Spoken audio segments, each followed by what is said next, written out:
All right, we're a little late to the party here, but welcome back to Kingdom Cast. This is your host, Super Champ Chuck. We back at it with another episode. Don't forget to like, subscribe, comment, share all your social media platforms. Before we get to the beatdown of the Bears, we're going to introduce the panel here. My guy Boogie's on the top right of the screen. We may have another one of the hosts up here, but you never know. We'll see. But we bring in a friend of ours from Canada. He drove all the way from Canada to Kansas City to experience the town, grub on all kinds of barbecue. Hit the NOB Museum, Negro League Baseball Museum, and go to the game and all the other good stuff. I think he went to the K-State game too. But we welcome our guy, John Everest, our Canadian friend, huge fan of the show, huge supporter of the show.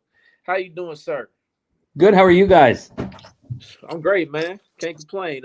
We all linked up the gates on Friday, man. It was a great time. So yeah, that was fun. I enjoyed it. All my clothes smell like barbecue the next day. Oh yeah, it does that to you, man. It has that effect. Yeah, it was beautiful.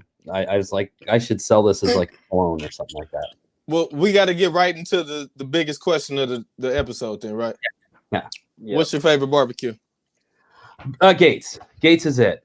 Gates was it. I had the I ate the burnt end sandwich was a winner. Like that. Both of us, my buddy Mike, who you guys both met, he and I both. I didn't eat all mine. Luckily enough, when I was like still at the hotel, I ate it in bed, and it was still so good. Fat boy tweet, right? See, ate in bed. Yeah, Kevin, that's probably true. That's 100% true. I did smell like barbecue and weed the next day. Perfect combination. It is. But Gates was one. I'd have to put Q39 was two for me. I had brisket and burnt ends, and they were really good. And then Joe's. Like there wasn't a bad option. It wasn't like they were all super good. And I understand I just scratched the surface. So oh yeah. You got to go on tour one more time, man. It's a couple more spots you got to get. Jack Stacks, I will put at the top of the next up list. What you think, Chuck? Oh yeah, that's about right. I mean, it's always been Gates and then Jack Stack for me. Yeah. Mm-hmm. Well, I did a poll on my Twitter and I said, where should we go? And Q39 won 51-49. Yeah, I was mad close. Yeah, that's close. Yeah. So they both, all three of those, I vouch. Yeah. So you didn't make a mistake. Yeah, no, it was cool, and it was. It was some of the best stuff. That we've ever eaten, because you don't get barbecue like that here. You get okay stuff, but not. One lady, when we told her we went to Gates, she's like, "Well, that's old school. They do it old school." And I'm like, "Well, then that's what I want." Dudes have been doing it for 50 years. I said, "That's what I want to make it." But awesome! It was so unbelievable. It was so good. Well, sure. I'm glad you enjoyed yourself, man. Yeah. So let's go and get down to some of this play-by-play, man, because you was giving a little play-by-play action as you was driving on the road and stuff. I had to chuckle out of a few of those tweets that you brought up. So yeah, just give us the rundown, man. You're tripping. How you enjoyed it? So. Oh well, we left here 8:30 Eastern time on Thursday, and so we crossed that pretty much Michigan, Detroit, and so we ran through Michigan at like, I think 1 a.m. All I noticed was there was construction everywhere. And all I could think about was, wow, it's the same as the Lions. They've been rebuilding since 1954. So we went, and then we just kind of drove right through. I didn't get to see Taylor Swift. Even my mom asked me. My mom's like, "Did you get to see Taylor Swift?" I'm like, "Mom, no." Come on, I did not. But so we drove through like parts of Indiana, Illinois.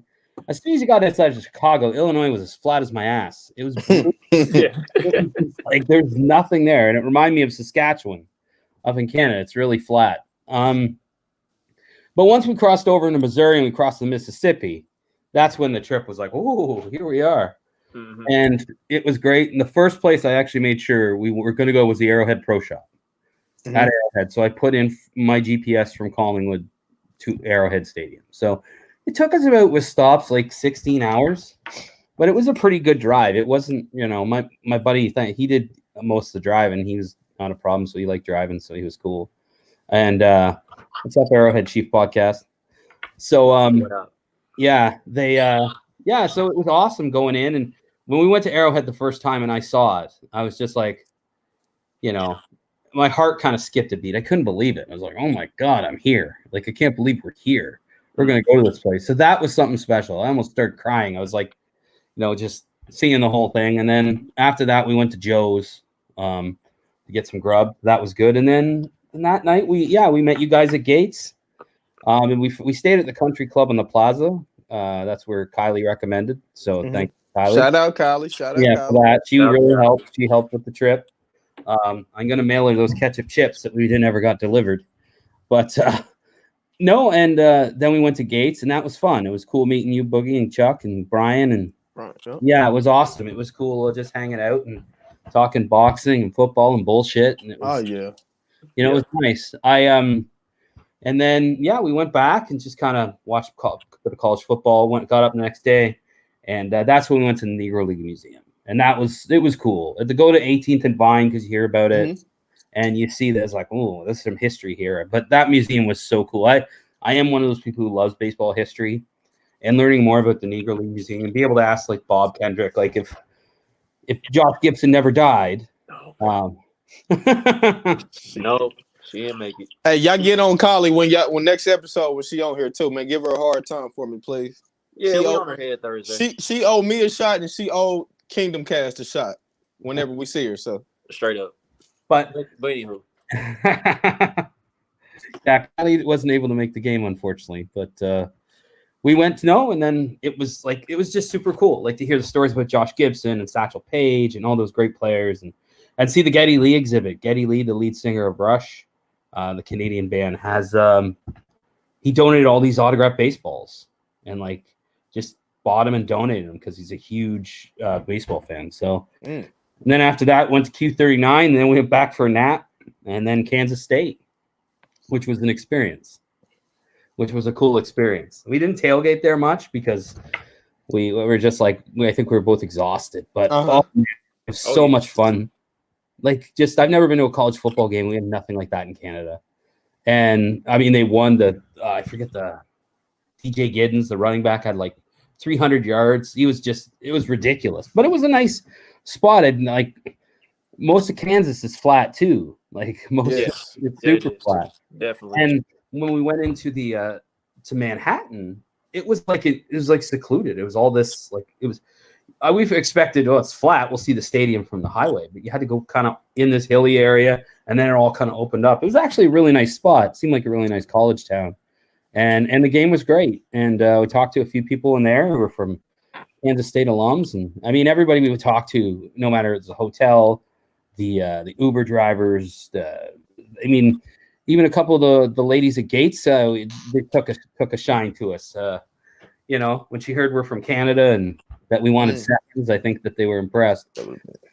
But it was awesome. And it was like everyone treated us great. And then, then we went to Arrowhead. What's up, Joe? I took a picture of the Joe Delaney thing for Kareem there in the thing because I went to Hall of Honor. So part of the thing was I was supposed to hook up hopefully with you guys, but before I went to hey, it's Kyle.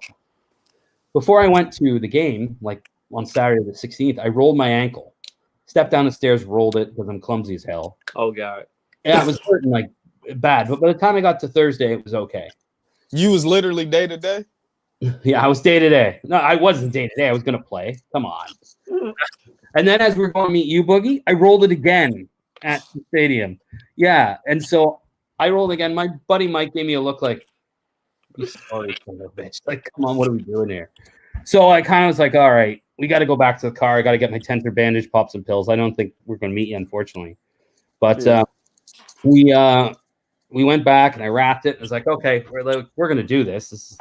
And then we met a nice gentleman named Cletus who gave us a little special treat, which was fun. And okay. When you said that, when I was like, oh, there'd be a place to buy stuff, and you're like,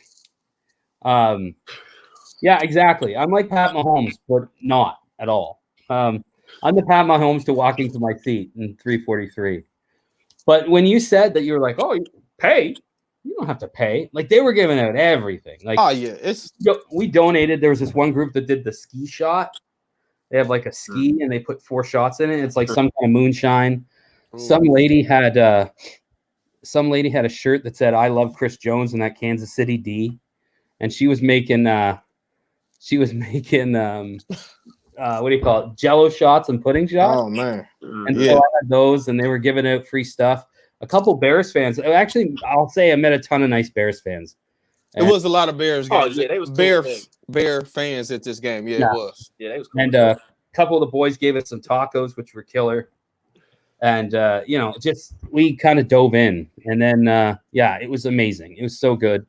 And then making the walk to Arrowhead. You just got that. Yeah, that's a long trip. But making that walk, and if Frank Lucas in the 70s had been able to sell that, the feeling I had in my veins, he never would have gone to jail. He would have made so much money. Like it's such a high. And I wasn't drinking a ton because it was so damn hot. Mm-hmm. Well, it's warm. Of course, we sat and the sun was right in our faces. My friend's a ginger, so I'm like, we were burning, and then like we were so hot. So we paid a good portion of money for water. But it was, walking in that stadium and the smell of it. It smelled amazing. I told you about that. I told you when you get out there, when you pull into Arrowhead, you can smell Arrowhead. Yeah, easily.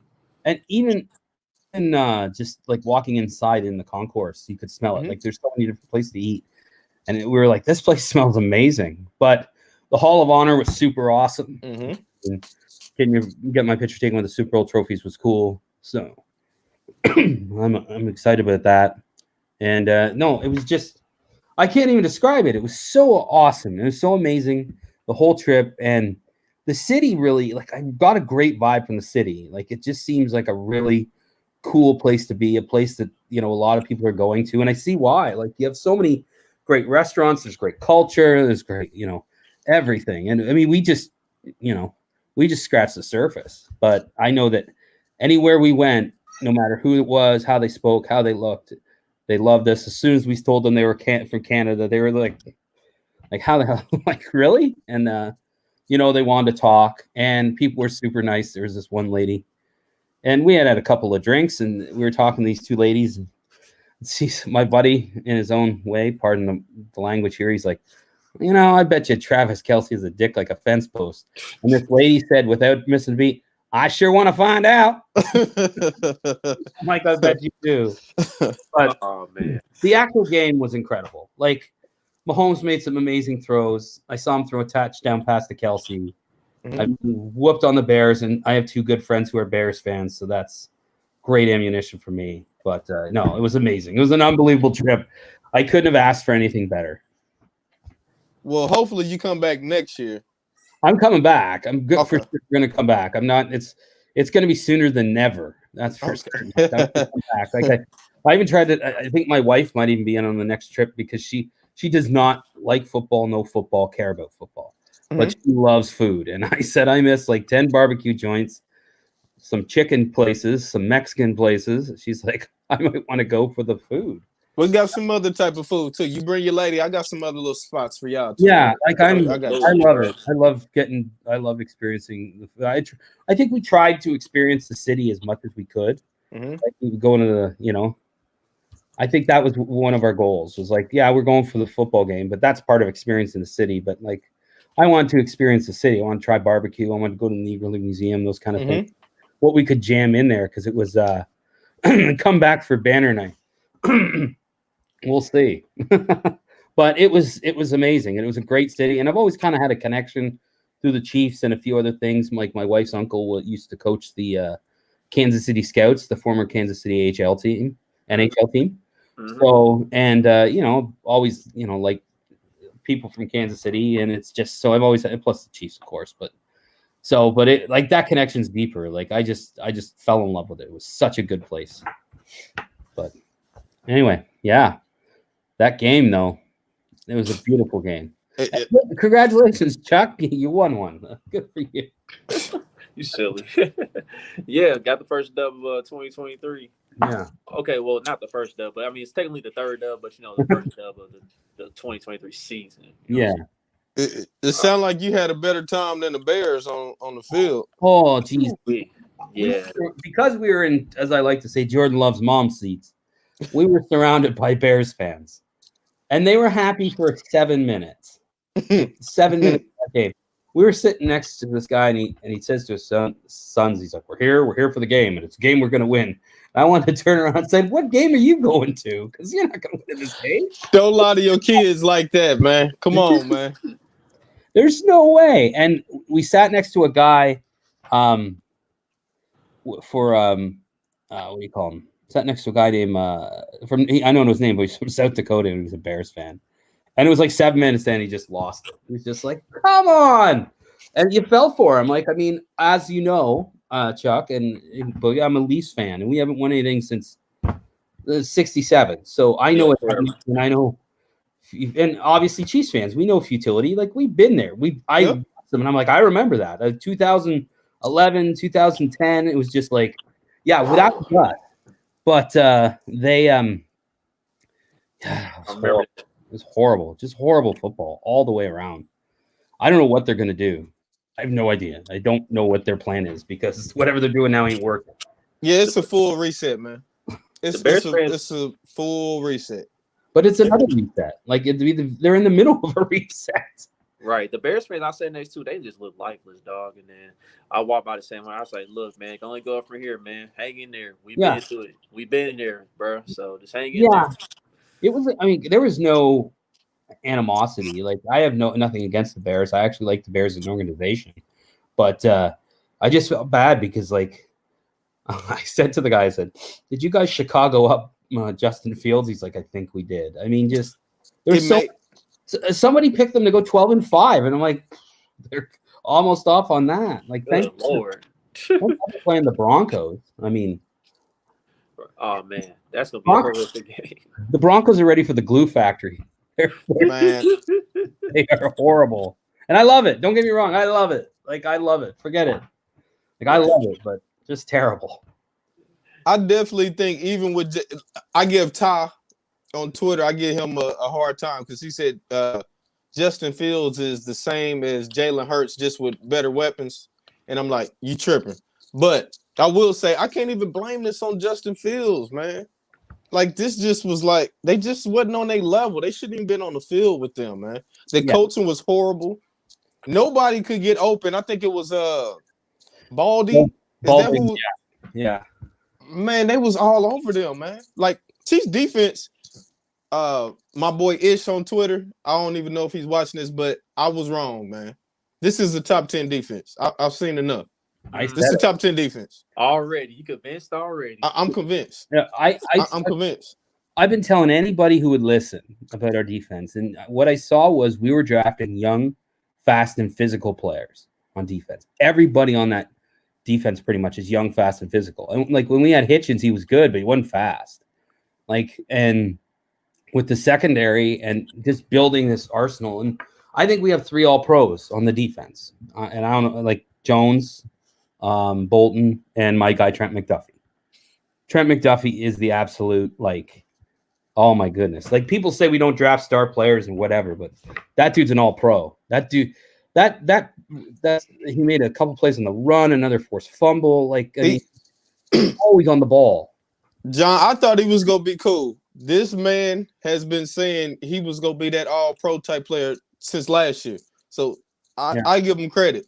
I thought he was gonna be good, but now he's just doing the little thing. He's doing the shit that all pros do, man. He's tackling. He's like number one. He's forcing fumbles. Ain't he like number one with corner tackles for losses or something? Yeah. He was the best graded corner according to PFF. But I don't listen to PFF like that, but hey, they know what they're talking about. I will say I listen to PFF with cornerbacks. Every position I don't go off PFF. Yeah. Cornerbacks, I go off that personally. But his ability to cover, like the way he covered Chase in the AFC Championship game, I mean, the way he tackles, like we've been notorious the last since Mahomes has been here, being a really not great tackling defense. That's not the case. Everybody can tackle. Karlaftis, he's really good. He's coming in his own. I was hoping that he's a dog. He is a dog. He's so good. I mean, I just think that you look at it was natural. I think the guys were going to get better. Like the secondary was like so young last year, and they won the Super Bowl. They always say in mixed martial arts and boxing, though, that when you win a championship, your skill level elevates, and that's the case with this defense. Like, I'll give him. Don't worry, it's coming for me. May not be from Boogie, but it's coming for me. But I just love the defense. I love the athletes, and when we get Amenahu back, I mean, we didn't have him. We didn't even have Nick Bolton. Nick Bolton. Like. Yeah, it's a good defense, and we just need our offense to get kind of clicking. I know they got clicking that game, but we were right on top of the Justin Watson catch, so we got a great view of it. What a throw! Like, oh my goodness, just outstanding. Like it was a good throw. I also like how Sky Moore looked. I thought Sky had a couple big plays. I think that was 2 straight weeks that I was like, okay, Sky, that's what I'm talking about. 2 straight weeks. I need this type of consistent play every week. I don't need a one catch game after this. I want him to, if he continues to play like this, I think we'll be okay. Yeah, I mean, and Pacheco, I was happy with how he ran the football. We finally got a good balance of running past this game. I was like, I wonder if Matt Nagy and Andy Reid gonna take this one seriously. Matt Nagy used to coach the Bears and all that good stuff. And I know how I knew we was gonna put the Bears on the hub. Like, I saw our score. I saw the 2 other games that was on the afternoon. They was close, and I was like, yeah, we about to put the pedal to the metal, boys, man. And that's exactly what happened, man. Like, finally had a good balance of running past, bro. Like, my running backs agenda finally came to life. Yeah. And then 4 touchdowns. Like, McKinnon scored 2 through the air. Clyde ran 1, and Pacheco ran in 1. So yeah, it was a solid day. It was beautiful. Watching Pacheco run was it's from the position where I was, like up in the sky. It was amazing. Like you could just, he's so shifty, and he's got great vision. And that's sometimes like, I think why people get on Clyde is they think like his vision's like Stevie Wonder because he can't really see the holes. But I mean, Pacheco, you give him a hole, he's going to hit it. He's going to hit it hard and fast. And I was just, oh my God, that guy's so good. And I mean, I know he had the shoulder injury, so we're kind of maybe just putting him in slow. But I tell you, he was so good, so good. Yeah, it was a great game. I mean, it was all around is kind of what we needed. Get some confidence. I'm with both of y'all fellas. With hopefully Pacheco, this is starting of something. We gave him those first couple weeks. We know he's coming out that shoulder injury. Hopefully we get this started to where we get this balance going consistently. Not just one game, then next week we throwing the ball 40 times in the first half. No. Continue to be balanced. Continue to use all 3 running backs. That's when we at our best. Yeah. Yeah. And using them out of the pass game too. Like I like how they use McKinnon. Yeah. He's and we played the Jets, and they got a good defense. But I think if we're able to establish the run, I think run and short pass will be good because I know they're going to cover our guys like a blanket. But I think if we can, I think it might be one of those run and short pass games to open up the.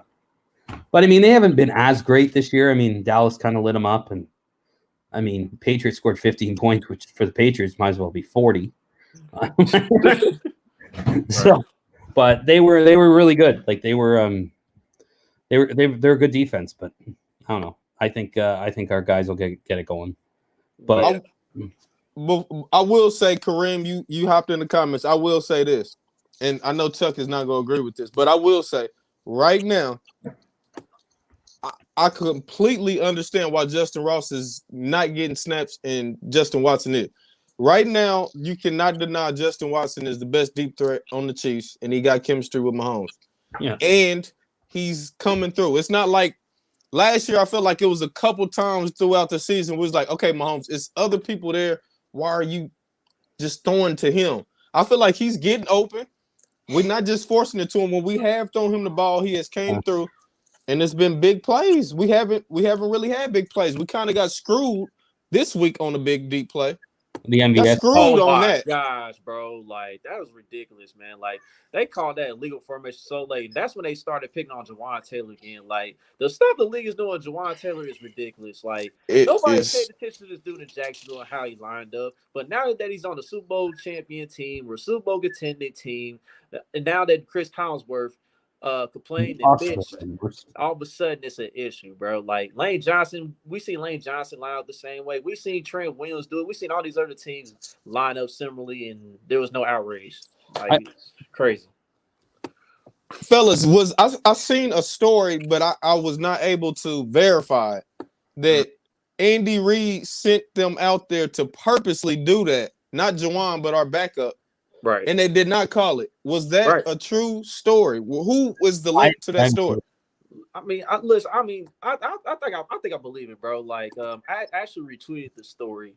You know, I'm gonna try to find it here, but I think there is truth to it, dog. Because remember, like when people were saying that Jawan Taylor was benched the game before, and that wasn't the case. I think it was the same thing then. Just to see if they was gonna call on a different right tackle. And in both instances, that hasn't been the case. Yeah, it's annoying. I have a feeling that Clark or Andy, probably Clark, will send a nicely tersely worded letter to the league office this week, basically saying, "Hey, like, I mean, we get it. It's a problem, but it's a problem with everybody. You know, like, so how about let me look at Philly? That guy's been doing it forever. He did, you know, like."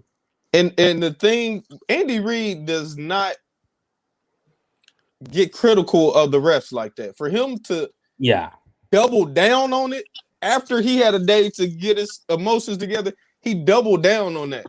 We all have seen Monday Night Football. We literally just watched it. Yeah. So it's like you can't possibly tell me what is the difference. What is it? Because D-Mac got a whole thread with different tackles doing it. It's not just one other player. Tyron Smith was blatant with his in that Cowboys Cardinals game, dog. Like, something's got to happen. I mean, the joke going around is how do you ban the quarterback the rugby push sneak? It's like, well, let the Chiefs do it once. I'm just saying. Let us do it. Just saying. But it's the block about to come next, Kareem. Leave me alone, man. Yeah, time out. What you blocking for the first time? That's all I want to know. I'm not sure about that. He'll have to tell you. I don't know that. Okay. Yeah, Kareem, let us know if you remember. But yeah, Kyle, I'm gonna check out your guys' pod on that. Yeah. But continue, John. My bad. No, I just think it's something, and it's annoying. But I mean, I will say this though: Patrick's getting great protection nonetheless. I think Taylor's been pretty good, and Smith's okay. I think there's some penalty issues, but I mean, he's gonna get. I mean, he's getting protected really well. He has so much time to throw the ball. I think especially this week. Yeah. I thought they've been, like you said, I don't think our O-line has been horrible. I think if you took away half of these bullshit penalties on Taylor, we would look at our offensive line differently, I think. Yeah, I mean, I think we're still number one in pass block win rate. I've seen that. I think we're still number one in that category. I got to look at where we at running the ball, but I think we've done pretty solid running the ball too. Yeah. So, but yeah, I seen Trey Smith do some bad things to somebody on that field too, man. It was a crazy little clip I seen. Trey Smith got some stuff going on at home or something. He taking it out on whoever's on the field. He did somebody foul during that game, man. It was crazy. That's a grown man. He's enormous. Like, the thing going around is what he did to the two Broncos guys. It's like, I think that's what it was. Yeah, he hit one, then he went upfield and got the other one. Yeah, that was crazy. I said, "Woo." Yeah. Yeah, that man came out with some bad intentions, dog. And like, and the trade, like, he had a rough game in week 1, but since then, you know, he's been back to being solid. You know what I'm saying? Oh, like, yeah. It was just one of those very nice for him, but he's fine. You know? Yeah, no, I'm not worried about him. I'm not worried about that interior offensive line. We're gonna be fine. Before we move off the offense, also, I want to give some love to Rashee Rice too, man. I thought that's what it was. It was that one, Kyle. It was that one right there that I'm talking about. But I think Rashee Rice, man, Twice he was Yeah, just that close. But he's still showing us every week he getting better. He getting more snaps. If we can just get the one drop that he always has, if we can get rid of that one drop. Yeah, my thing with him is ball security. Ball security has been an issue with him still, whether it's dropping the pass or whether it's fumbling the pass. I mean, fumbling the ball because remember in the second half when the game was already out of hand and Blaine Gabbert was in there. One of those interceptions was Rasheed's fault. Rasheed, the ball went through his hands and it got picked off. So he still got to clean up a few things, but the talent is obviously there. Yeah. So good thing is early in the season, against like these inferior opponents. So hopefully, like when we get to the halfway point, all that be cleaned up by now, and then we'll get to rolling even more in the back end of the schedule. Yeah. I like him. I think he's. I like that he does get open. He runs good routes. He gets open, and he's. My friend George always said whenever he watches tape on Rashee Rice, everything during camp, everything he catches is down the middle. He's really good down the middle, and like I think. I think he's. I don't know. Like you said, Boogie. Every week he seems to be getting better and better and better and better. And I don't think this is going to happen. I don't think there's magic. Like Mahomes threw to what 10, 11 guys yesterday or Sunday. He been doing that quite often. Yeah, this whole year it's been 10 different pass catchers every game this year, right? Yeah, like I just, and MVS hasn't. He's had some good catches, of course, but he hasn't really been targeted a ton. And I mean, if he gets in the offense more, I think it'll be better. But I mean, Rasheed's really stepping up as far as the young guys, and I like what I see from Sky. I think Sky's. I mean, he's not getting 12 targets a game, but I don't think anyone other than Kelsey will. But he's catching everything that's coming to him, and he's making plays with it. And I think that's what we want. Like that one route he had. I mean, he just basically schooled that dude. It was like there was the one catch he made. They showed the route, and he schooled it. Yeah, I think our receivers are going to get better. I mean, it's like anything with this team. I mean, they don't show you everything from at the start. It's not about how you start; it's about how you finish. Yeah, and I think the biggest thing is our defense is full of monsters. It's changed. It changed a lot, man. That's a game changer because maybe now Patrick doesn't have to score 35 points to win. Some of these games we go into when we play these offenses, it's like, oh, we could hold them 10, 12 points, like 10, 13 points, 14 points. I'm like, we should be able to win those games. I mean, the whole Mahomes era, it's always been the 30-point thing. Can we keep them under 30? I think we can drop that 30 down a little bit now. The 20, right. Yeah. Like, I mean, yeah. Would it be allowed 43 points in 3 games? 4, like it's amazing. But we got athletes. We got like they were talking about it on the broadcast. He's like, listen, and one of the guys was like, this Chiefs defense. He's like, they got players everywhere, even guys who aren't stars. The Dolphins. I'm really not. Like, I'm not either. Denver is trash. I'm gonna address that right now. Denver is trash. They hot garbage. It's gonna be a long season. Okay, and like with the Dolphins, man, you want to know who the Dolphins kind of remind me of? And I heard this in the space earlier today. So I agree with this comparison. They do remind me of the Phoenix Suns when it was Mike D'Antoni and Steve Nash running the point. Tua is the Steve Nash of that Miami Dolphins team. They run and gun. They put up all these points. They got all the speed and everything. You know what I'm saying? That's what they remind me right now. So we're going to see what happens in December and January. I mean, get back to me then. 2 things I'm not worried about with Miami. First of all, I got to see Tua actually be healthy come playoff time. That's one. That's the biggest thing. 2, they did score 70 points, but they let Russell Wilson score 20 points on them. Their defense is not that good like that. Not against us. I think I'm not worried about their defense against us at all. And in the Broncos, I haven't watched the whole game, but it looked like they was making business decisions out there. I mean, I'm not sure somebody can score 70 points on you without you making business decisions or quitting. Yeah, I know we don't supposed to just throw the quitting word around like that, but come on, 70? Bro, like Sean Payton got to be held accountable. Like everybody want to blame Russ every time. Like, look, Russell Wilson actually hasn't played bad this year. Like the second half, yeah, his numbers have gone down a bit, but I think a huge part of it is Sean Payton not adjusting at halftime. He's not a good job. He doesn't do a good job of adjusting after halftime. And another thing, Vance Joseph, I don't know why they brought him back. He is not a good defense coordinator. Like You clearly see the guys, for one, they don't fit that scheme. But at the same time, I think that scheme is flawed as hell. Like, I remember when Tyreek scored that first touchdown, and there was some miscommunication on the back end. Like, how the hell do you leave the most dangerous weapon in the NFL wide open? Like, But they got Surtain. yeah. That, You know, yeah, it's not but like they don't have Surtain, talent back there. they said he gave up 99 yards to Tyreek Hill when he was guarding him. I mean, I agree with you on Joseph. I don't get that. He was never a great DC. I understand what you're saying about Russell, but I mean, for as much money they paid him, Russell's got to be accountable too. I think it's a I combination agree. of the both of them. They're not a match. Like, he didn't ask for Russell Wilson. He didn't want Russell Wilson. I agree. They expected him to come in and just be the savior. But I mean, let's remember, yes, he won a Super Bowl in New Orleans, and they probably should have been in another one. But it's not like he was lighting up the league forever. I mean, no. I just knew it wasn't going to be a good match. I mean, we've seen this, like it didn't fit. Yeah, I'm not sold on Sean Payton as a elite coach like everybody's saying either. That's just me. I mean, he got the same amount of ring as Mike McCarthy, but we look at them differently for some reason.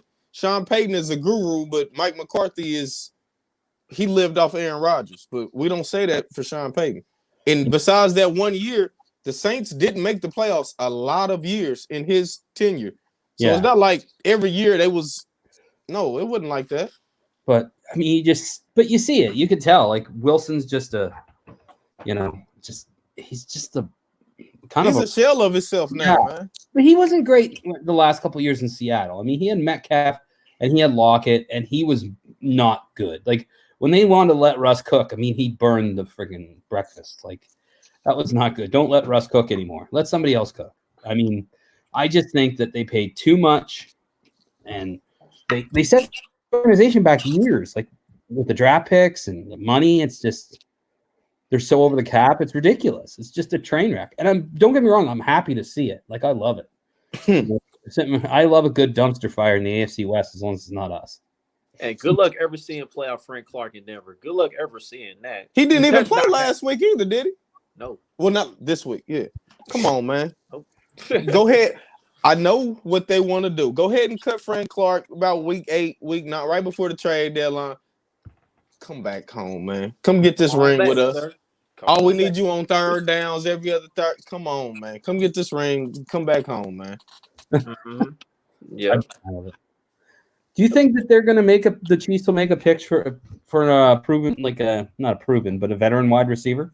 Don't say Mike Evans, Chuck, or act a fool. Yeah. Let's not go there. Let's not go there. Any veteran wide receiver?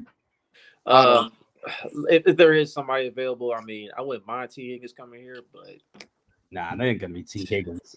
Look, that'll be in the off season. But I think there might be somebody. I don't think it would hurt at some point to have a guy who played. Like I think that would help. Maybe just a guy who's more secure. I'm not going to say who, but I just don't think the only way I could see that happen is if somebody is seriously hurt, because you got to think about we invested a lot of capital into this room now. I mean, you got Sky Moore was a draft pick. You traded a draft pick for Tony. Rice was a draft pick. Like, at some point, all these guys is under 24. You got to play them. Yeah, like, I think. You see how good they are this year. You see who you go keep this year. The next year, you got some money. You can go get that one receiver because you can get out MVS's contract. Justin Watson is on a deal you can get out of.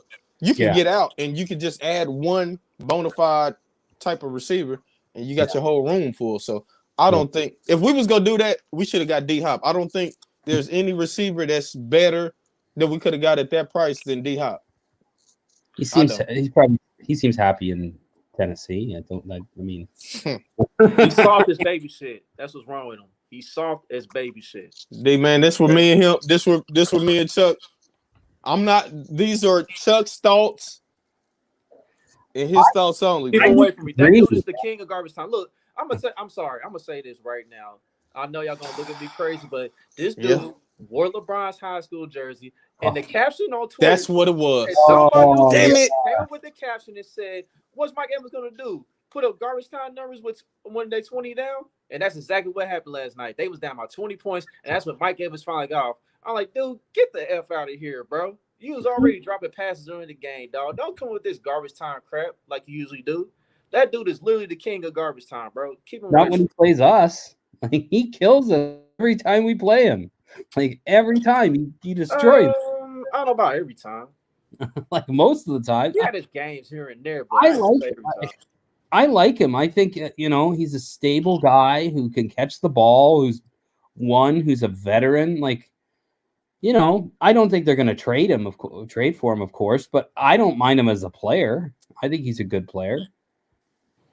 But, I mean, I don't think we're going to trade him because the money's not going to work out. And, it's just not going to happen. I mean, if we're going to get Mike Evans, we'll sign him as a free agent. But I don't think somebody mentioned Chris Jones in the comments. Like, look, it's not for certain that we going to be bringing back Chris Jones. I mean, we're just going to see how it plays out. But enjoy that while we can, y'all. And y'all know how big I am on Chris Jones. I enjoy this while we can. I think we get something done. Honestly, I think, if the Hunts take one less safari vacation, I think we might be able to afford it. But I think it'll happen. I think he wants to be here. I think they want him here. I think at some point, people are it'll get done. See, y'all got him drop. Hey, get off Mike Evans. Y'all see how y'all got him acting?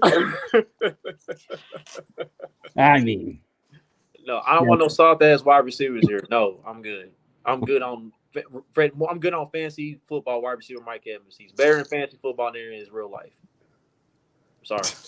Still been 1,000-yard receiver for what, 8-9 years straight? Like I said, king of garbage time. Like I said. They went to the Super Bowl 2 years ago. Dude, look who was on the team, dog. Tom Brady. He was the best receiver on that team. Yeah, Tom Brady was. Hold on. Time out. Chuck, don't do that. You can make a case for Chris Godwin was arguably a better receiver than Mike Evans. Chuck, if you look beyond stop, man. No, I'm not Chuck, stopping. Stop. On, dog. You saying Godwin was better than Mike Evans? Yeah, Chris Godwin was making all the tough catches over the middle. You didn't answer my question. What you mean? Yes, Chris Godwin is a better receiver than Mike Evans. Yes, absolutely. Yeah. Mike Evans has missed a go route, or if the play breaks down, he might do something then. But that's it, bro. He a one-trick pony, dog. He is. Pretty good trick. He a one-trick pony, bro. Every time we play Mike Evans, I always see him crushing us. He always does good against us. Oh my goodness, man! Like, I think you're on an island on this one, there, Chuck. I'm glad to be on this island. So, I don't know what y'all saying, Mike Evans, bro. I really don't. He is damn near a Hall of Fame receiver, man. Bro, I talked to. I said damn near. I know Bucks fans. See. Yeah, I really gotta give a stand. But anyway, I know Bucks fans personally who say the same thing about Mike Evans. Like, that dude is soft, man. Like, y'all gotta look beyond these stats, bro. But you just told me stat-wise Godwin was almost as good as Evans. So what we going off of? Yes, he was. Like, with Tom Brady's here, yes, he absolutely was, bro. Mike Evans has had 1,000 yards every year he's been in the league. Every year. I get it, bro. 10 years of that. I get it, bro. And then there was a couple years where he barely scratched 1,000 yards, bro. Yeah. So now, yeah, Kyle. Okay, you was paying attention. Okay, all right. Here goes Manny. Manny say everybody a chief, dog. Come on, Manny. Bring him in. I'll take him. You know that's what it was, Kyle. It's cool though, man. Talk about Chris Godwin's better. Paige, I can answer that question. Start. I mean, Tyreek Hill's the most dangerous weapon in the league, so I mean, I would start him. I will bench. God damn, like this is really a tough one. Devontae getting cut, respectfully. Yeah, I don't know, bro. I'll bench Devontae because look, Justin Jefferson, he probably is the best receiver in the league. Many people say he's the best receiver in the league, and I wouldn't argue against that. But I have seen Justin Jefferson get taken out of the games before. I have, like, mainly when they play the Cowboys. You haven't seen Devontae Adams get took out of games? It was rare with him. Like, Didn't he what push match down the photographer for was the having a rough time with? Listen, I'm starting Justin Jefferson. For sure. He's the best receiver in the league. Yes. No question. And then I'm gonna bench Tyreek and cut Devontae. I'm with you on that. Yeah, like Justin Jefferson's amazing. Like, yeah, he is amazing. But here's the thing: Devontae run better routes than Justin Jefferson to me. Devontae may run the best routes in the league. I'll give you that. Yeah, but it's something different about that dude, man.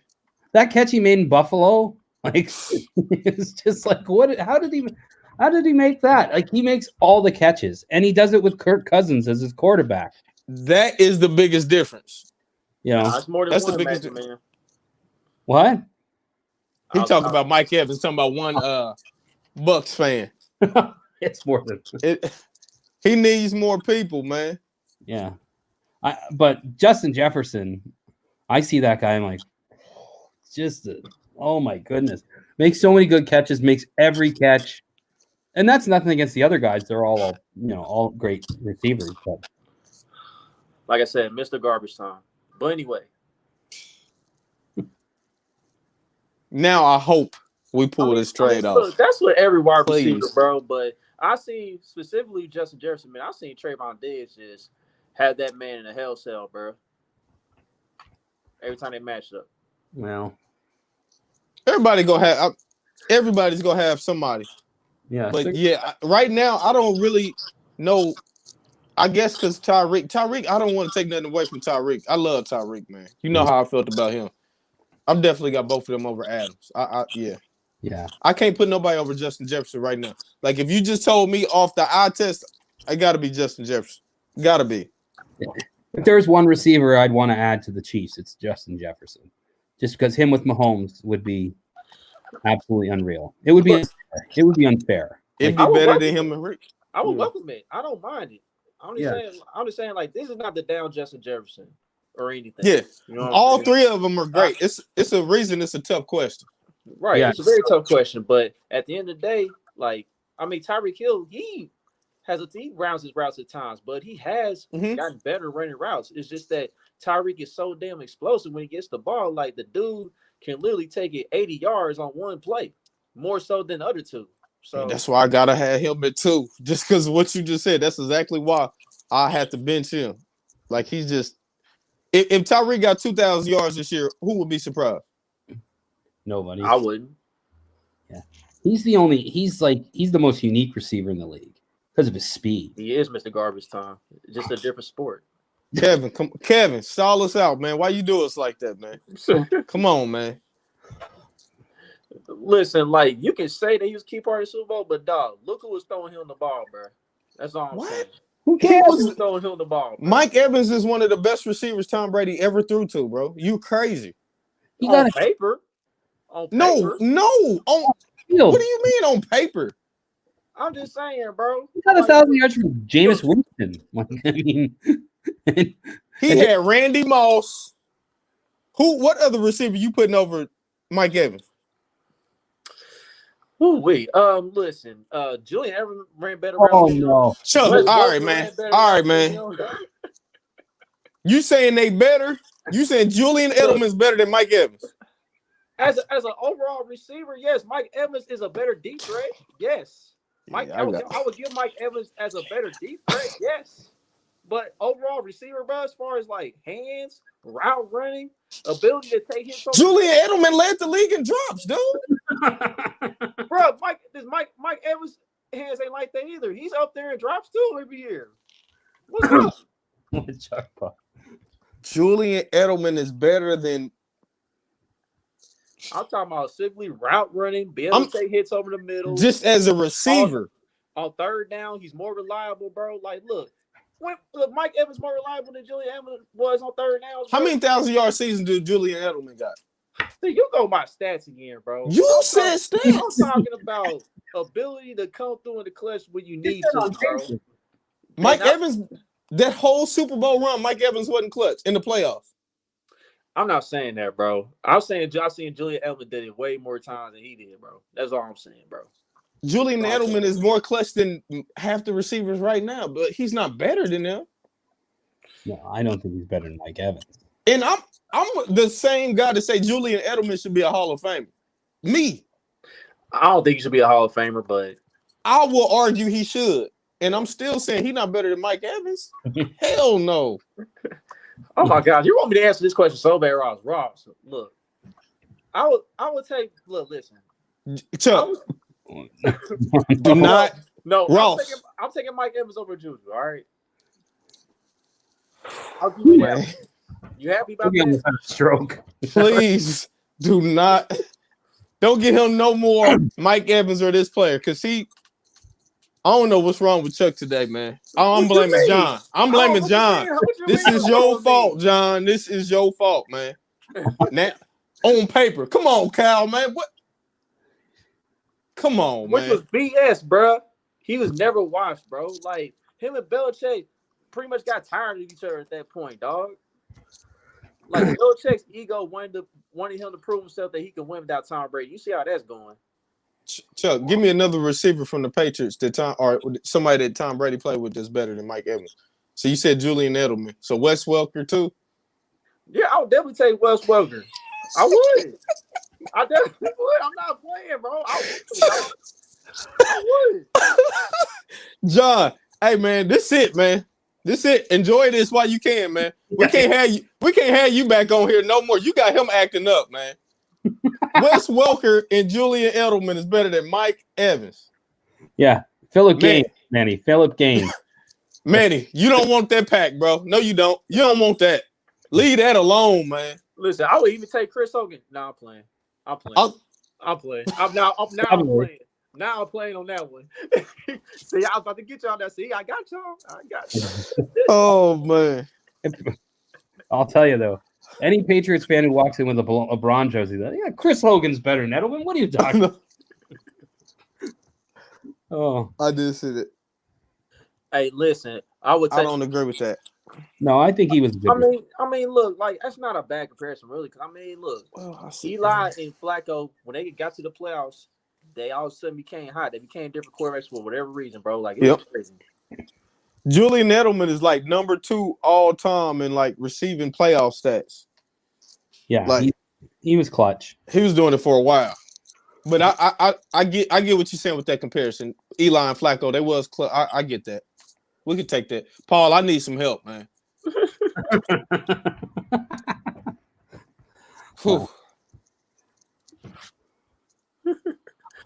Man, Kyle, get out of here, dude. It is. It's we about there, man. Listen, Mike Evans is cool, bro, but dog, y'all put him on a pedestal, dog. I'm sorry, y'all really do, man. Is he an average receiver to you? Like what, bro? Listen, dog. Hey, hold on, Chris.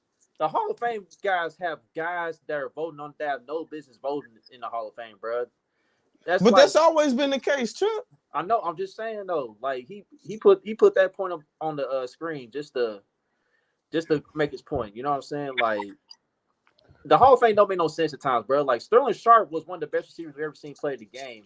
Yeah, I agree. He's not in the Hall of Fame, bro. Like Dale Harris had a short career as a running back, and he in the Hall of Fame. Yeah. No, I'm with you with that Sterling Sharp. I don't know why that has not been fixed yet. Yeah, he was good. Like he was the best receiver in football for several years. Yeah, definitely. Sterling Sharp definitely should be in there. But I know receivers Kevin, don't you do that. Kevin, don't you do that to me, man. Stats do matter because, like you said, we are gonna look at them stats when it's all said and done. Stats do lie, but you gotta have both. You gotta actually perform, and you gotta have the stat. And he actually performs, and he has the stats. That's what I'm saying. You are saying that he only does this when the game is over, like he's Dak Prescott of the receivers. I don't agree with that, man. Oh, yeah, he choked in that Super Bowl. Yeah, he choked in that Super Bowl. But when Wes Welker was there, he was productive in New England. He was. Every receiver is productive in New England. Like that was their thing. Like, Hey, Paul, you gotta hear this truth, Paul. You gotta hear this truth. You gotta get out the matrix, bro. You gotta get out the matrix, dog. you got to hear this truth. What are you, the pastor? Like, what do you do? You got to hear this truth. I'm just saying, bro. So who did you guys? Who were you impressed by at the Bears game? Who was the guys? If I had to say anybody from the Bears, though, No, not from the Bears. Shit, I was about to say, man, that's gonna be some hard work, ain't it? We got to do. Whew, shit. I need to jock your show to search for that. I mean, I meant the Chiefs. No one cares about the Bears. No, I will say this though. I was impressed by Justin Watson in that catch, bro. That catch was very impressive. It was very impressive. Seems like he has one of those every game, bro. He's good for one of those big plays, dog. And like Boogie said earlier in the show, like he has earned the trust, and I agree with him. You know what I'm saying? Like Justin Ross did play a good amount of snaps this day, and it really wasn't a good day for Justin Ross, but it's part of the growing pains, bro. Like I've said this before, you only gonna get better if you get more reps. So I think next game, just go right back to him, just play on the same amount of snaps, pretty much, and try to get him in the flow. And Chuck, like we were saying all year, we know I'm not worried about Justin Ross till after the bye week. We get past the bye week, then I want to start seeing some more of those packages and stuff. But I'm not worried about Justin Ross yet. He made the team. Let's take baby steps with him. We don't need him to be a 1,000-yard receiver right now. Let's just get them together. Yeah, I like Ross had great catches. I like Pacheco though. I like the way he ran the football. He always runs angry, but he really opened up and hit those holes hard. I mean, obviously Mahomes was great, but I think I love the way they used Pacheco because I think that can be a key. I think our offensive line is good enough to drive and put people back. Dwayne Bowe. Bowe. I mean, I can see it. I think he's smoother than Dwayne Bowe. Yeah. I can see the Sammy. I see a little bit of that Sammy also. I like both of those. Yeah. I like both of those. I like his run after the catch ability when he catches it. Like after he catches it, he's very, very good after the Yeah, and of course, y'all know if we go pick winners, I got to go Sky on offense. I just like what I'm seeing from 2 weeks straight. Ben getting open, but now I feel like the chemistry is getting better. Mahomes' trust is growing. The more and more trust he grows, I always said I thought Scott Moore was going to be like Julian Edelman, who's better than Mike Evans. So if Scott Moore can continue to be like this, I think he'll be cool. In defense, of course, I got to go your boy Trent McDuffie. I mean, like I said, we're running out of things to say about Trent McDuffie, and it's only week 3? Like we already there? Like huge jump. He's always around the ball. He always makes plays. He always makes tackles. He's good in coverage. And yeah, he had a little bit of problem with St. Brown, but I mean, everybody does. But I mean, they're bums, Paul. Yeah, well, that's the one thing I've had. Like, oh yeah, bro. Mike Dana, I remember early in the game, he pushed 69 of the Bears back, bro. Like he pushed them back so easily, bro. Right into Justin Fields. Justin Fields had to scramble to get out of trouble, but he ain't go nowhere anyway because I think George Karlaftis finished it off and made a tackle, whatever. So yeah, contract year. Somebody about to pay Dana. Look, Dana been a solid role player here this entire time. Well, he was only getting sacks in the AFC West. He was sacking everybody in our division, nobody else. Now, Franco played a good game. Oh yeah, Draco was solid, bro. Like I was very impressed with what he did in place of Nick Bolton. He wasn't bad at all. Now, granted, yes, it is the Bears, but still, at the end of the day, you still got to do your job. He needed those reps too, though, Chuck. Because I know we was complaining about Drew one of these games where he barely even got the snaps we thought he should have got. So, of course, I want Bolton back. I'm not Zach or anybody who thinks Bolton shouldn't be starting. But shout out Zach though, man. But I think Trank will go be cool, man. I right now Willie Gay playing cool. Damn, man. Willie Gay fired up. Like that's the one thing I noticed about Willie Gay. He was getting the crowd pumping and those defensive sets are when the crowd got super loud. Like that was the other thing about Arrowhead. It's like the noise. just the sound of it, like the sound that you heard when you were in there. It was just like Kansas State got pretty loud, but Arrowhead was like 10 times. And Oh, yeah. And if it would have been a close game, it would have got louder than that, man. But it was just like there's always this kind of rumble. There was always a rumble. You could always hear it.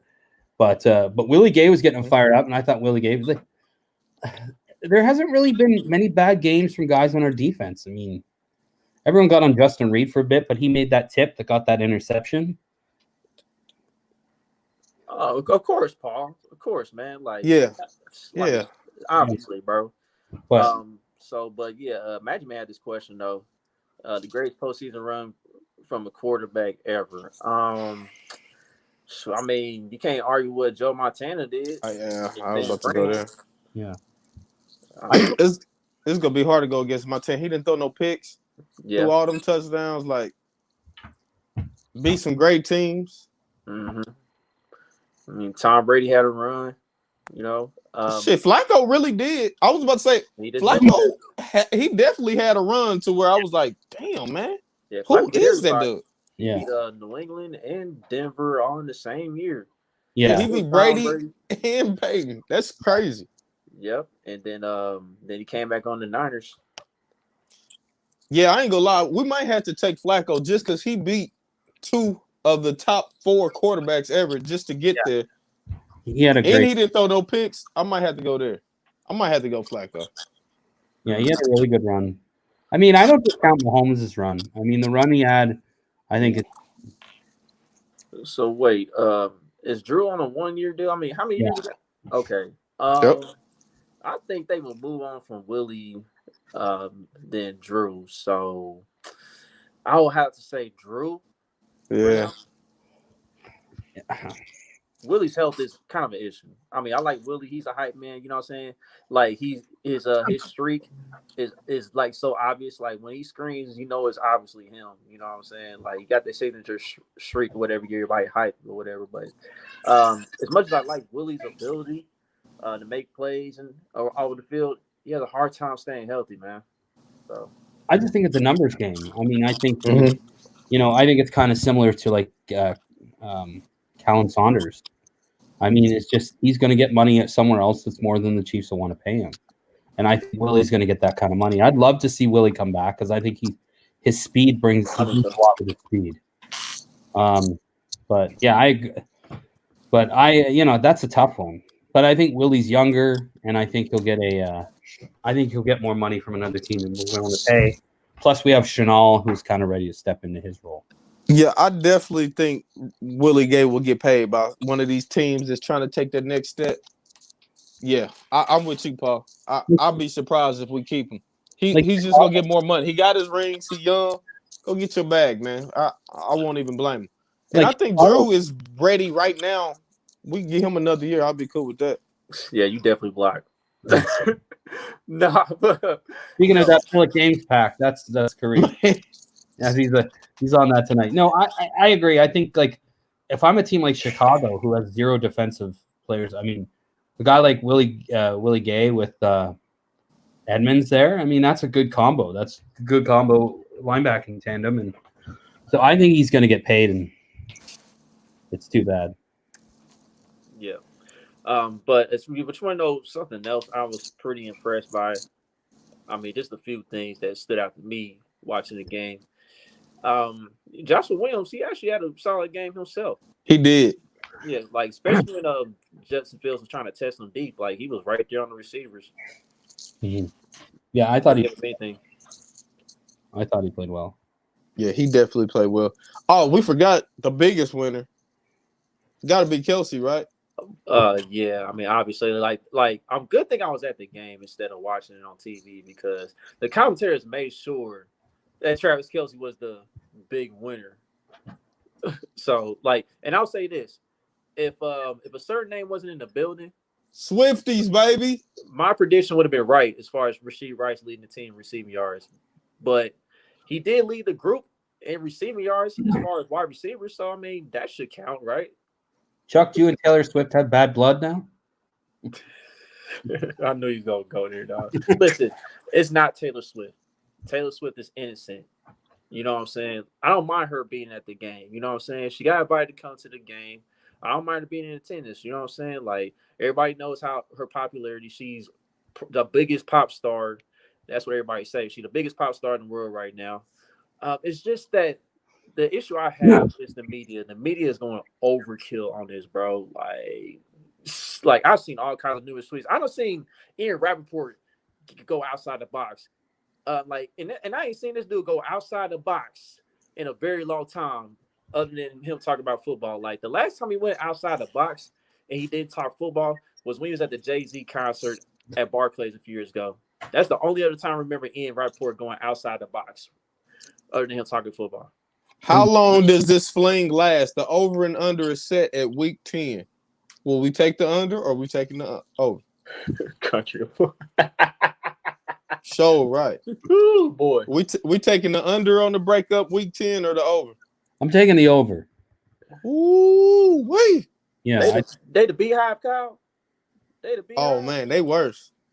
Look, I'm not scared of them anyway. No, I call. Well, I mean, listen. As long as Travis is happy, that's all I care about. As long as Travis is happy, do the Swelsey thing. That's cool. Do that and enjoy yourself. But I mean, I'm not worried about him. Like he's pretty grounded to the game, no matter what happens.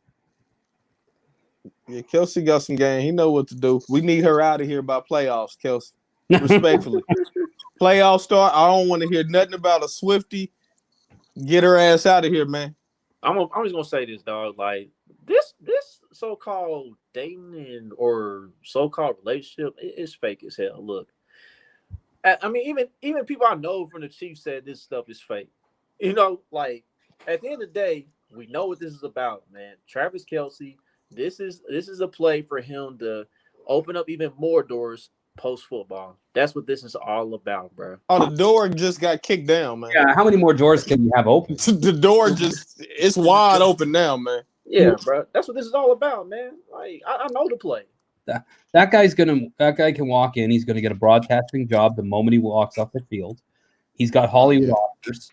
Like he's gonna do. Yeah, he got an agent. He got an agent set ready to go When he finally retires from football. So whatever it is, it doesn't really matter to me. Although, it's not a big deal. I think it's funny. I think some of the memes are hilarious.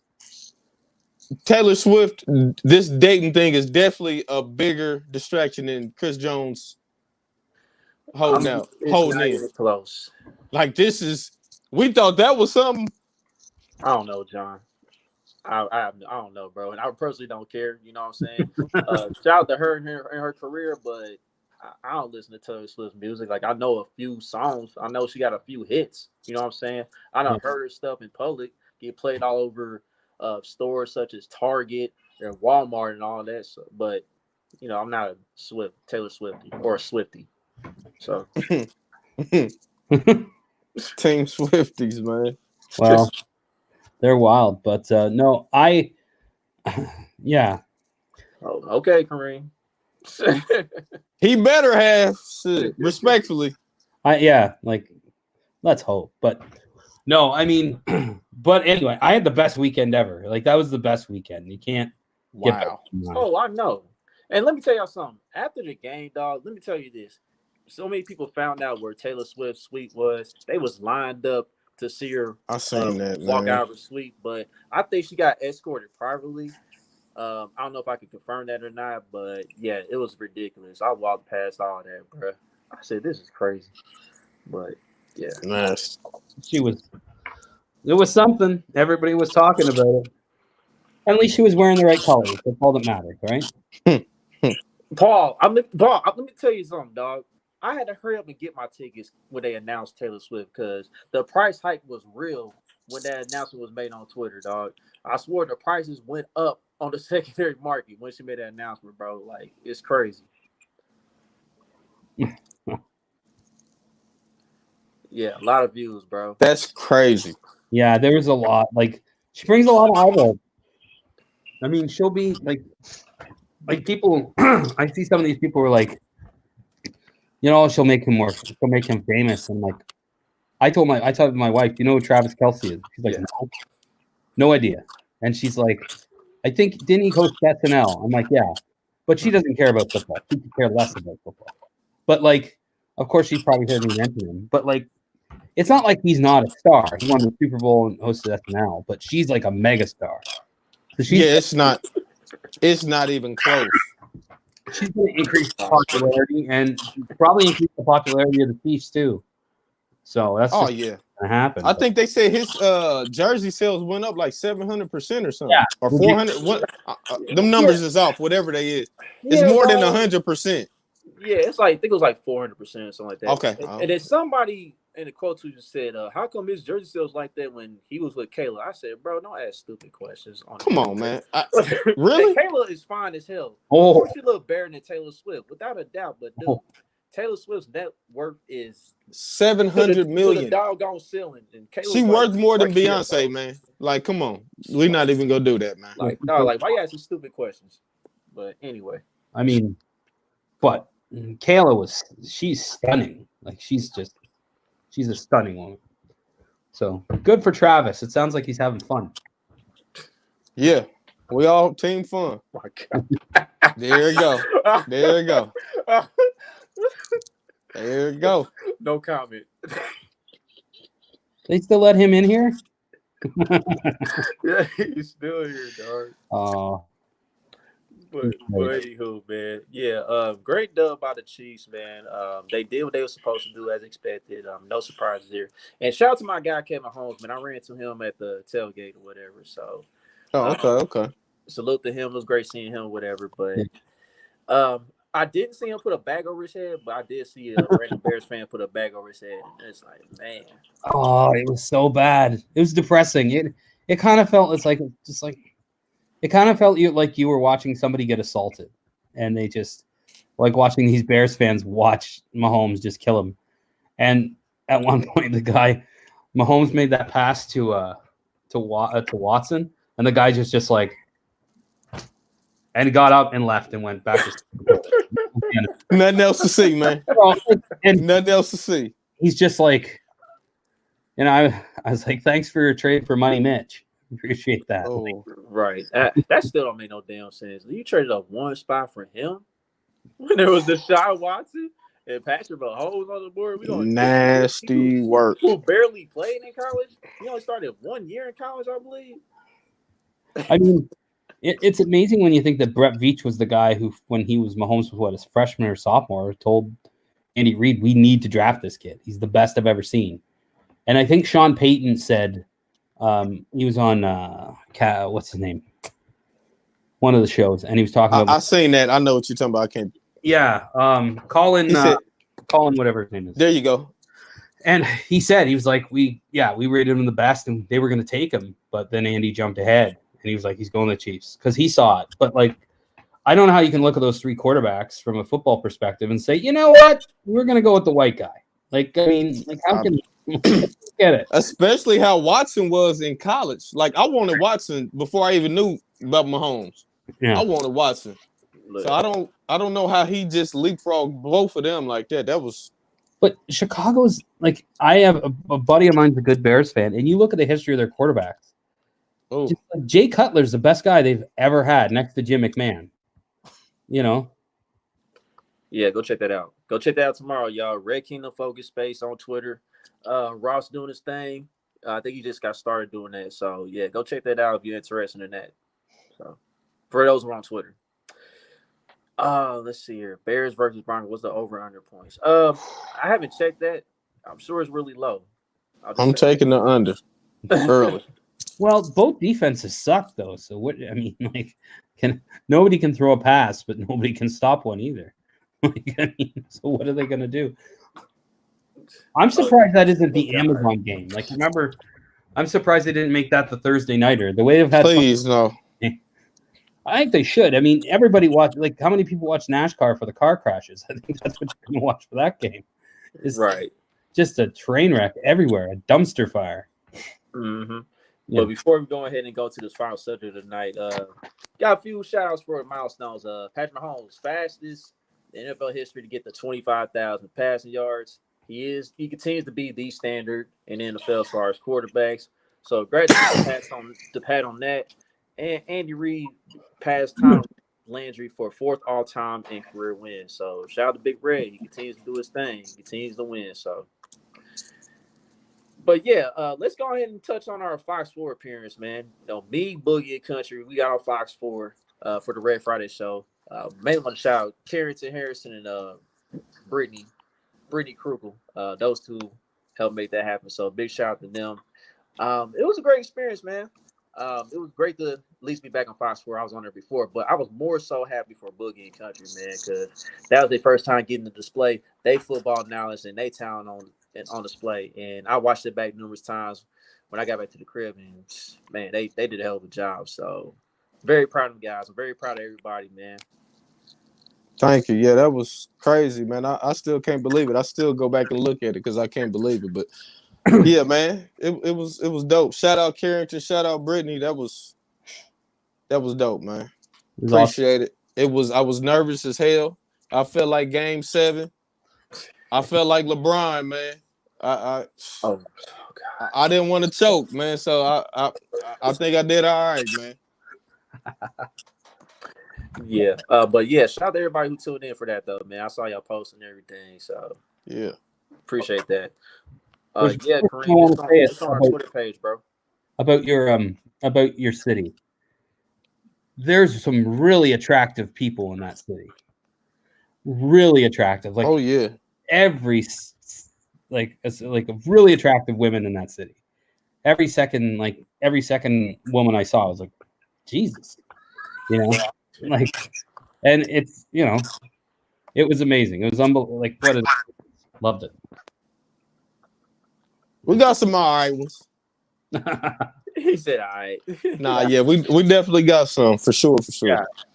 Yeah. I was like, holy cow. But anyway, it was awesome. Yep. So yeah, before we go ahead and get to the sponsor and everything, man, John, dude, it was a pleasure having you on, bro. Like you were great. You were great, dog. It was great to hear your story. You gave us some laughs per usual, bro. But yeah, I can't wait till the next time, man, till you pull up. You know what I'm saying? So yeah. I love it. Thank you so much. Guys, I love the show, and I told both of you guys, I'll tell anybody. It's the chemistry. I believe that, like, I'm a guy who follows broadcasters a lot because that's what I always wanted to do. So I'm always looking at broadcasters and broadcasting, and it's for me in podcasts, it's about personalities. And you guys, the four, and DMAC, you guys have great, all different, but they all work. And like, it's always laughs, and you're real football fans, and that's why I connected, because like I don't have anyone here to talk to Chiefs. There's nobody here, and so I've been able to find people on Twitter and make friends on Twitter and find people who love the Chiefs as much as I do. So I love it. I love the passion. You guys are all smart. You all know your football, and you all but it's hilarious. It's so funny because Country Boy's going to say something just crazy. Hey, Chuck took his job today, man. Yeah. By the way, I was actually trolling when I said Wes Welker is better than Mike Evans, man. Sure. But you standing on that Julian Edelman before we get off, right? I didn't want to say, yeah, I'm standing on Julian Edelman though. But anyway, yeah, Sam, you missed it, bro. Like, I'm glad you popped in there. But yeah, John said Gates. Shut up, Sam. All day. So John, a real one, dog. Yeah. So, I appreciate it. It was nice meeting both of you too. I finally got nice meeting you. Yeah. Nice meeting you. I haven't got to use the syrup yet, but we're gonna put that to use for this week's over. Yeah. Did you try the butter tarts at all? Yes, my mom loves them. Oh, well, she loves them. Yeah. She's like, oh, these are real good. I'm like, yeah.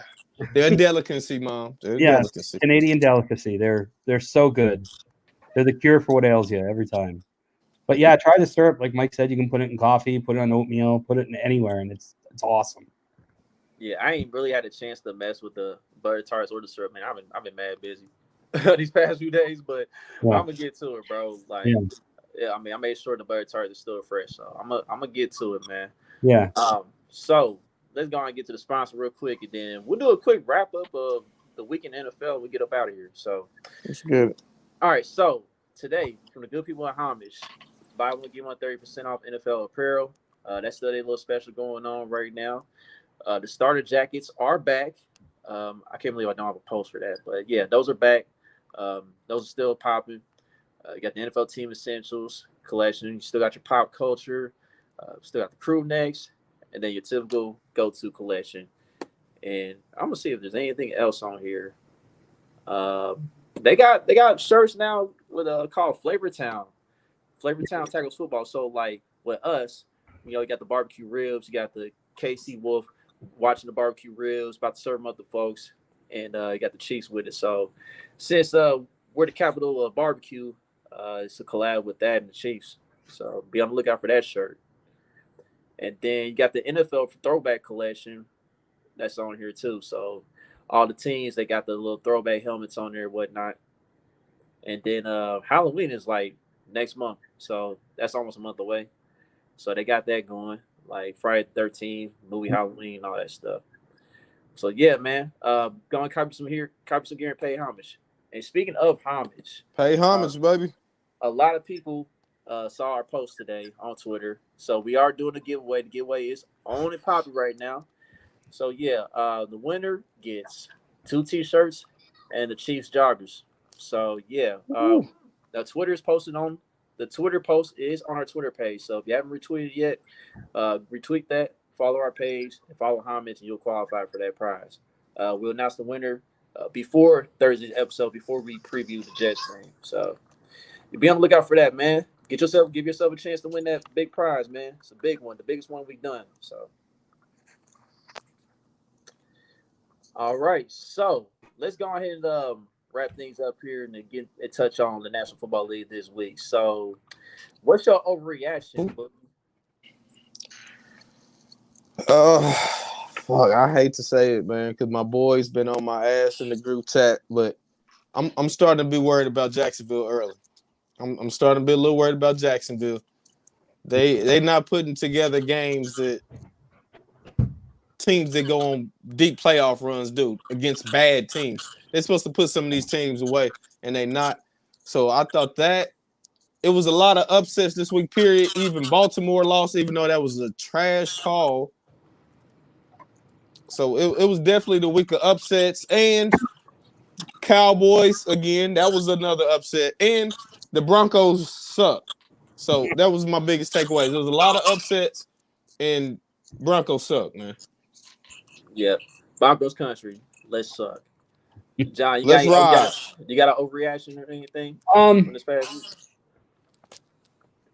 I think the Bengals may have something to be worried about. I don't think that I think if they were playing the Rams, anyone else but the Rams, like I think they're they have to figure out that Burrow situation because he didn't look great. I agree with Boogie on Jacksonville. That was shocked me. Like that was a really surprise. Like they're not going as smooth as I thought at all. I didn't think. Come on, best ever, right? Come on, Kevin. Don't do that. Kevin, don't do that. Them up, and Kevin, it's Kevin playing, man. And also, it's Canadian maple syrup, and it is good in coffee. It is good. It's, but yeah, there's those are the Jags for sure. I did, I think CJ Stroud has really impressed me. I think he came in ready. I mean, Houston's not a great team right now, but I think they're building something. And Baltimore surprised me, even though it was a BS call, but Baltimore always has those kind of losses early in the year. But Jacksonville was the one that surprised me because I expected them to roll in that set. So. Yep. I seen that tweet from Bobby. Mm-hmm. And yeah, I want to touch on some of y'all reactions real quick. So yeah, John, I definitely agree with you on the Bengals, man. Like, and it's to Kyle's point too, man. Joe Burrow, he is not right, dog. He's not right at all. Now I feel like he's hurting the team more than he's helping right now. I really don't think he can keep continuing to play on that calf like that all season and be effective, like how he wants to be, And like the Bengals didn't start smarting up in that game last night until the second half. They finally gave Joe Mixon the ball in the second half. You saw what happened. Things opened up a little bit after that, but at the end of the day, the Bengals, they still look out of sorts right now. So yeah. And then your other reaction to the Cowboys, yeah.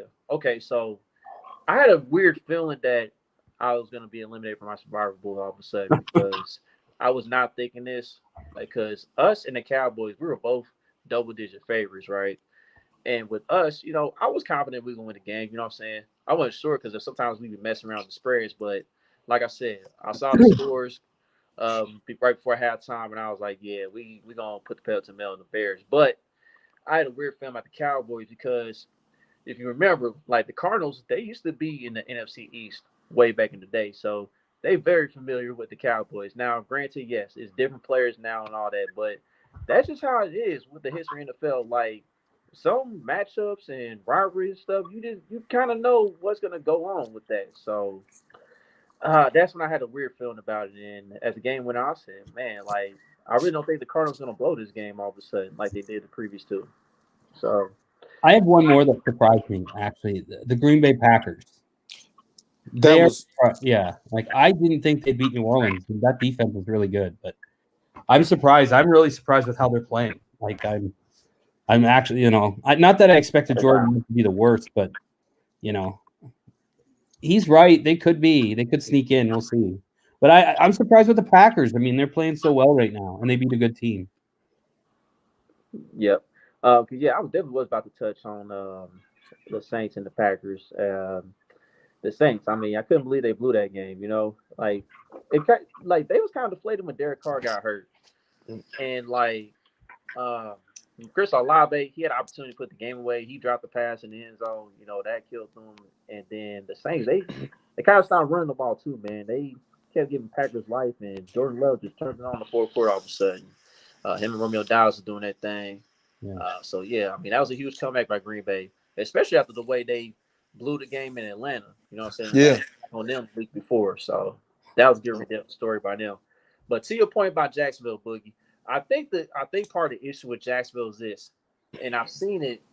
I've seen a few clips from the Houston game, and I said Houston was probably gonna go in there and win because Houston been owning Jacksonville. As a matter of fact, in that stadium now the past 6 games.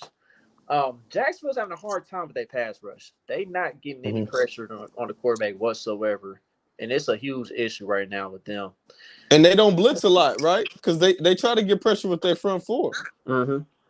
And they're not getting any pressure, so they got to switch it up some. They got to send some blitzes, dog, to get something shaken up there. Now offensively, it's not all the way crisp all of a sudden either. With Trevor Lawrence and them. So like at the end of the day, all I'm saying is this: I don't think the Jaguars are as much of a lock in the AFC South as people think.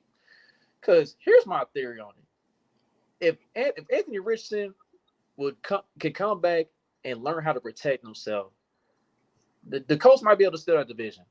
Because Steve Steichen got the boys actually looking pretty good. They actually playing decent ball. And then Jonathan Taylor's not even in the mix yet.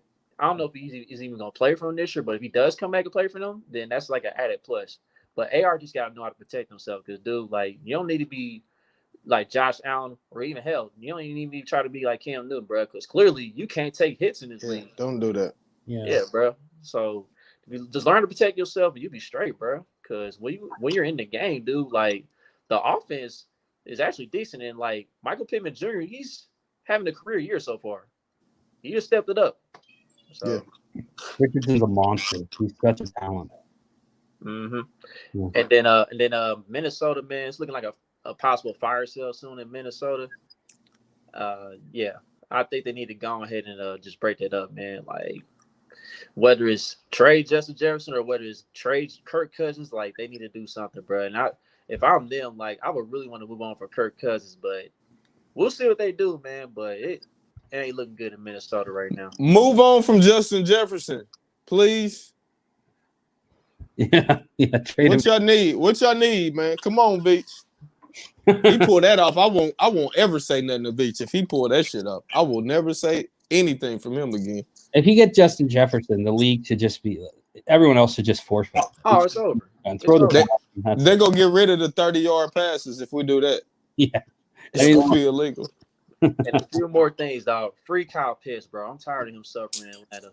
I really am, dude. Like, I see this dude get open every game, and Desmond Ridder cannot hit him, dude. Like, Desmond Ridder is terrible, bro. If you're not gonna play Taylor Heineke soon, dude, like, just trade Kyle Pitts to somebody who's in a good passing offense, bro. Like, hell, we could use him 2 years down the line when Travis Kelce is about done. You know what I'm saying? They already said they don't have no plans on trading him at all.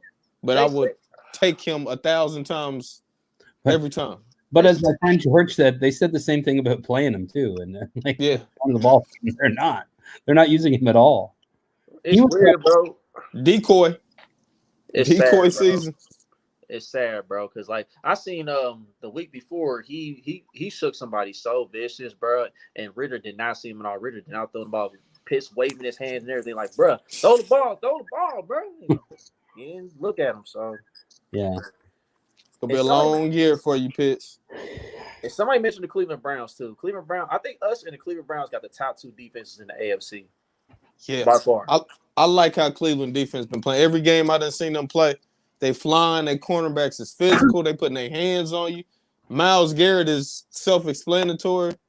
That defense definitely they carrying Deshaun Watson because he looked a little bit better this week. But yeah, Deshaun balled out this week though. I'm not coming on that side yet. I got to see him consistently do that before I jump back on the bandwagon. I get it, but at the end of the day, bro, like if they didn't cheer about themselves against Pittsburgh, they would be 3-0 because really, Pittsburgh had no business winning that game. Their offense didn't do a damn thing. Like, true, basically just gave them the game. But Deshaun Watson played that horrible. He was throwing the ball in the dirt. Like they could have easily won that. Yeah, he was playing horrible. I mean, the offensive line was playing horrible. Like Stefanski was horrible with his play calling because look, they was running all over Pittsburgh. Like you really should have went for 300 yards rushing. Yep. So. And I picked Pittsburgh. They were one of my sleeper picks. This is why I don't bet. I picked Pittsburgh and Seattle. They both look horrible. I mean, Seattle looks okay, but Pittsburgh looks horrible. Yeah, they somehow 2-1 somehow. So yeah, I guess playing the faders helps. So. Yeah, but yeah, that's all I got for my overreactions, man.